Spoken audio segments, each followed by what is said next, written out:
2,25,40,271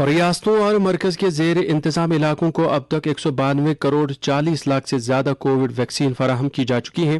انہیں یہ ویکسین مرکزی حکومت کے مفت زمرے کے وسیلے اور ریاستوں کی جانب سے سیدھے سرکاری خرید کے ذریعے دستیاب کرائی جا رہی ہیں. صحت کی وزارت نے بتایا ہے کہ ریاستوں اور مرکز کے زیر انتظام علاقوں کے پاس اب بھی 20 کروڑ 10 لاکھ سے زیادہ باقی بچی ہوئی اور غیر استعمال شدہ ویکسین موجود ہے. وزارت نے بتایا ہے کہ مرکز ملک بھر میں کووڈ 19 ٹیکہ کاری کی رفتار کو بڑھانے اور اس کو وسعت دینے کے تئیں عہد بستہ ہے. Chief secretary doctor Arun Kumar Mehta نے آج جموں میں کیپیکس بجٹ کے تحت یوتھ سروسز اینڈ سپورٹس محکمے کی طرف سے مکمل کیے گئے 77 پروجیکٹوں کا الیکٹرانک موڈ میں افتتاح کیا. انہوں نے ان پروجیکٹوں کو جموں کشمیر کے نوجوانوں کے لیے وقف کیا. کھیل کود سے متعلق بنیادی ڈھانچے کے یہ پروجیکٹ 28 کروڑ 57 لاکھ روپے کی تخمینہ لاگت سے مکمل کیے گئے اور ان میں کھیل میدانوں کی ترقی، کھیل کود کے ہالوں کی تعمیر، عمارتوں اور اسٹیڈیموں کا چراغاں شامل ہیں. آج جن کچھ اہم پروجیکٹوں کا افتتاح کیا گیا ان میں ایم اے اسٹیڈیم جموں میں synthetic lawn tennis court, yoga wellness centre اور ایم اے اسٹیڈیم جموں میں ہی یوگا پارک کے ساتھ ساتھ 6 اسپورٹس اسٹیڈیموں میں ہائی ماسٹ لائٹس کی تنصیب شامل ہے.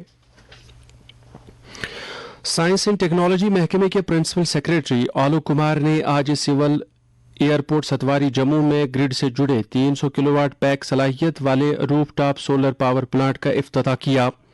اس موقع پر بولتے ہوئے موصوف نے بتایا کہ یہ پلانٹ جموں کشمیر میں JNK انرجی ڈیولپمنٹ ایجنسی نے نصب کیا اور اس پر 1 کروڑ 59 لاکھ روپے کی لاگت آئی ہے. موصوف نے بتایا کہ روف ٹاپ پروجیکٹ سے کم گرین انرجی کے 4,02,000 یونٹ پیدا ہوں گے اور اس سے سالانہ تقریباً 29,40,000 روپے کی مالی بچت ہوگی. جموں کشمیر حج کمیٹی کے ایگزیکٹو آفیسر ڈاکٹر عبدالسلام نے اطلاع دی ہے کہ اس سال جموں کشمیر کے لیے حج کوٹہ کے تحت مزید 5,196 اضافی نشستیں مقرر کی گئی ہیں جبکہ کمیٹی کو 10,000 درخواستیں موصول ہوئی ہیں. انہوں نے کہا کہ اس کوٹے کے تحت عازمین حج کا انتخاب 26 اپریل کے بعد قرعہ اندازی کے ذریعے کیا جائے گا. مقدس ماہ رمضان اللہ تعالیٰ کی خوشنودی حاصل کرنے کا ایک بہترین موقع ہے جب مسلمان اللہ تعالیٰ کی رضا حاصل کرنے کے لیے احکامات الہی پر سختی سے عمل پیرا ہوتے ہیں. اس مہینے کے آخری عشرے میں ایک ایسی متبرک رات شب قدر کے نام سے جانی جاتی ہے جس میں شب بیداری کے دوران مسلمان اپنے گناہوں کے لیے مغفرت کے طلبگار رہتے ہیں. اس سلسلے میں وادی کے معروف مفتی یوسف رضا مصباحی نے نیوز روم کو مزید تفصیلات دیتے ہوئے بتایا. یہ عشرہ بطور خاص شب قدر کے حوالے سے اس کی بڑی اہمیت ہے. نبی کریم صلی اللہ علیہ وسلم آخری عشرے میں بطور خاص شب قدر کی تلاش کے لیے کمر بستہ ہو جاتے تھے عبادت کے لیے. سیدہ عائشہ صدیقہ رضی اللہ عنہا کی روایت ہے کہ آپ راتوں کو ان دنوں بیدار رکھتے تھے اور کمر بستہ ہو جاتے تھے اللہ تعالیٰ کی عبادت پر.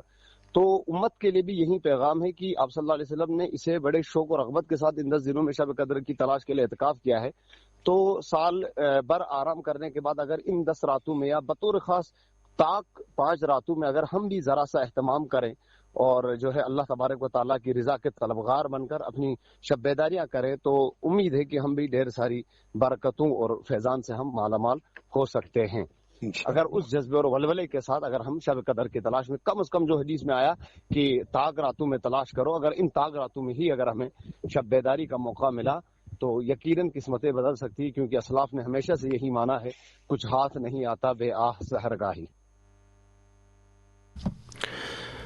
نیشنل کانفرنس کے صدر ڈاکٹر فاروق عبداللہ نے یوم فتح مکہ پر مسلمانان عالم خاص کر جموں کشمیر کے مسلمانوں کو مبارکباد پیش کی ہے.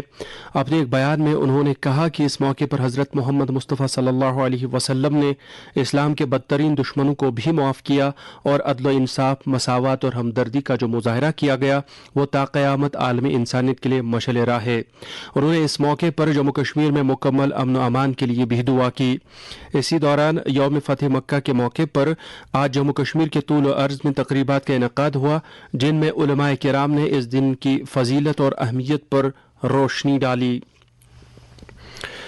آج یوم ارض منایا جا رہا ہے. پوری دنیا میں یہ دن ماحول کے تحفظ کے تئیں حمایت کے اظہار کے لیے منایا جاتا ہے.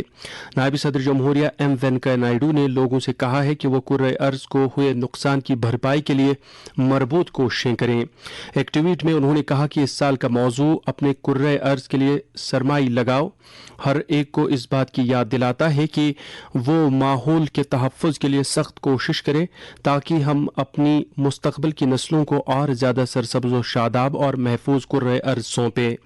وزیر اعظم نریندر مودی نے کہا ہے کہ یوم ارض کا مقصد دھرتی ماں کو اس کی مہربانی کے تئیں اظہار تشکر کرنا ہے.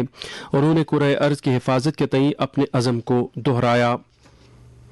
شہر کشمیر زرعی یونیورسٹی کشمیر کی طرف سے عالمی یوم ارض کے سلسلے میں ایک پروگرام منظم کیا گیا جس میں مقررین نے اس دن کی اہمیت پر روشنی ڈالی.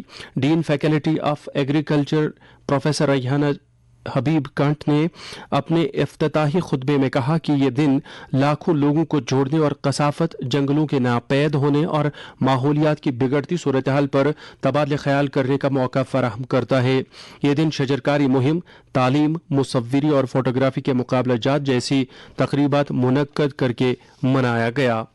ادھر Islamic university of science and technology Awantipora میں یوم ارض تقریبات کے سلسلے میں ایک روزہ سیمینار منعقد ہوا جس میں کشمیر کے ڈویژنل کمشنر پی کے پولے بحیثیت مہمان خصوصی شریک ہوئے.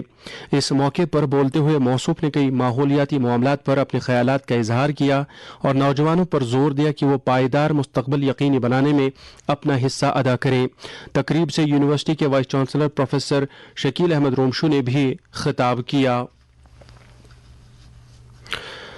وزیر اعظم نریندر مودی نے کہا ہے کہ بھارت اور برطانیہ نے اس سال کے آخر تک فری ٹریڈ ایگریمنٹ کو مکمل کرنے کے لیے بہترین کوششیں کرنے کا فیصلہ کیا ہے. آج نئی دلی میں برطانوی ہم منصب بورس جانسن کے ساتھ باہمی بات چیت کرنے کے بعد ایک مشترکہ پریس کانفرنس سے خطاب کرتے ہوئے مودی نے کہا کہ دونوں ممالک کی ٹیمیں ایف ٹی اے پر کام کر رہی ہیں اور مذاکرات میں اچھی پیش رفت ہو رہی ہے. بھارت اور برطانیہ نے اس دہائی میں باہمی تعلقات کو رہنمائی کرنے کے لیے 2030 کے نقش راہ کا آغاز کیا تھا. وزیر اعظم نریندر مودی نے کہا کہ انہوں نے اس نقش راہ میں پیش رفت کا جائزہ لیا اور مستقبل کے لیے کچھ ہدف مقرر کیے. موصوف نے کہا کہ انہوں نے بھارت میں جاری جامع اصلاح جات، بنیادی ڈھانچے کی تجدید کاری کے منصوبے اور قومی بنیادی ڈھانچے کی رکاوٹوں پر بھی تبادلہ خیال کیا. انہوں نے برطانوی کمپنیوں کی طرف سے بھارت میں بڑھتی ہوئی سرمایہ کاری کا خیر مقدم کیا. مودی نے کہا کہ برطانیہ کو بھارت کے قومی ہائیڈروجن مشن میں شامل ہونے کی دعوت دی گئی ہے. مودی نے کہا کہ طرفین نے یوکرین میں ڈائیلاگ اور ڈپلومیسی پر زور دیا تاکہ مسئلے کا حل اور فوری جنگ بندی عمل میں آئے. انہوں نے تمام ممالک کی علاقائی سالمیت اور خود مختاری کی اہمیت کا اعادہ کیا. اپنے بیان میں بھارت کے دورے پر آئے برطانوی وزیر اعظم جانسن نے کہا کہ بھارت اور برطانیہ کے درمیان شراکت داری دوستانہ ماحول کی عکاس ہے.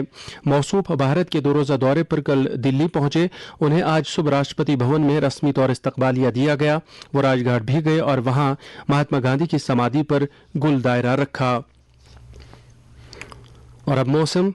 محکمہ موسمیات کی پیشگوئی کے مطابق جموں کشمیر میں کہیں کہیں گرج چمک کے ساتھ ہلکی بارش ہونے کا امکان ہے. سری نگر میں آج دن کا زیادہ سے زیادہ درجہ حرارت 17.7 ڈگری سیلسیس جبکہ کل رات کا کم سے کم درجہ حرارت 8.6 ڈگری سیلسیس ریکارڈ کیا گیا. جموں میں آج دن کا زیادہ سے زیادہ درجہ حرارت 34.6 ڈگری سیلسیس جبکہ کل رات کا کم سے کم درجہ حرارت 18.1 ڈگری سیلسیس تھا. ادھر لیہ میں آج دن کا زیادہ سے زیادہ درجہ حرارت 13.6 ڈگری سیلسیس جبکہ کل رات کا کم سے کم درجہ حرارت 0.4 ڈگری سیلسیس درج کیا گیا. اور کرگل میں آج دن کا زیادہ سے زیادہ درجہ حرارت 15.4 ڈگری سیلسیس جبکہ کل رات کا کم سے کم درجہ حرارت 0.8 ڈگری سیلسیس درج کیا گیا. اس کے ساتھ ہی خبروں کا یہ بلیٹن ختم ہوا. اب پیش ہے تبصرہ.